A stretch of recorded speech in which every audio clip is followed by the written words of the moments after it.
कृष्णकुमार यांनी अल्पशुल्कात hotel management college चालवून विद्यार्थ्यांच्या भविष्यासाठी आशेचा दीप प्रज्वलित ठेवला आहे. कृष्णकुमार यांचे काम पाहिले की शिक्षण क्षेत्रात काम करण्याची प्रामाणिक इच्छा त्यांची असल्याचे दिसून येते. एकीकडे मोठे मोठे शिक्षण सम्राट गडगंज संपत्ती शिक्षण क्षेत्रातून कमवत आहेत, मात्र कृष्णकुमार या सर्वांना अपवाद आहेत. अशा या कृष्णकुमार यांचा वाढदिवस पत्रकार मित्र असोसिएशनतर्फे साजरा करण्यात आला. यावेळी संस्थापक अध्यक्ष केवल महाडिक यांनी त्यांना शुभेच्छा दिल्या. सर्वप्रथम आम्ही सर्वांच्या वतीनं आणि पत्रकार मित्र असोसिएशनच्या वतीनं कृष्णकुमार सर यांना वाढदिवसाच्या हार्दिक शुभेच्छा देतो.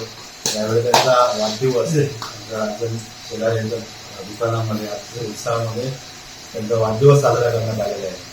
कृष्णकुमार सर यांचं पनवेल परिसरामध्ये एक बरंच काळापासून वास्तव्य आहे आणि शैक्षणिक संस्था, त्यानंतर हॉटेल मॅनेजमेंट असेल, नर्सरी ते अनेक इथपर्यंत त्यांच्या कॉलेजेस वगैरे या सर्व म्हणजे एखाद्याला शिक्षण देण्याची प्रक्रिया किंवा गरीबातल्या गरीबांनी शिक्षण घ्यावं अशी त्यांची मनापासून इच्छा असते. त्यासाठी त्यांनी शिक्षण संस्थेमध्ये आपलं स्वतःचं सर्वस्वी अर्पण केलेलं आहे आणि आज त्यांच्या माध्यमातून अनेक विद्यार्थी त्यांच्या या संस्थेमध्ये शिक्षण घेऊन अनेक ठिकाणी घडलेले असतील, भविष्यातही घडतील आणि अशा कृष्णकुमार सरांना आम्ही पुन्हा एकदा वाढदिवसाच्या शुभेच्छा देतो.